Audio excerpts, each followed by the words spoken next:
Easing refers to the way an object moves across the screen. When you create a custom animation, you can change the easing of how an object starts its motion and how it ends its motion. Easing can be used for characters, objects, text, and even the camera.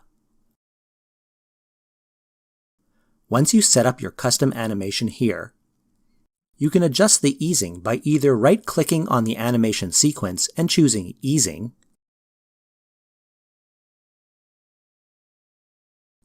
or press the easing icon on the trackbar.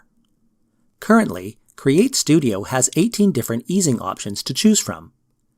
You can choose to have the easing applied to the in or starting motion, the out or ending motion, or both. Note that you can only apply one easing motion to a custom animation. Here is a list of the easing motions and their actions. Use this as a reference to get the look you want when creating your animations.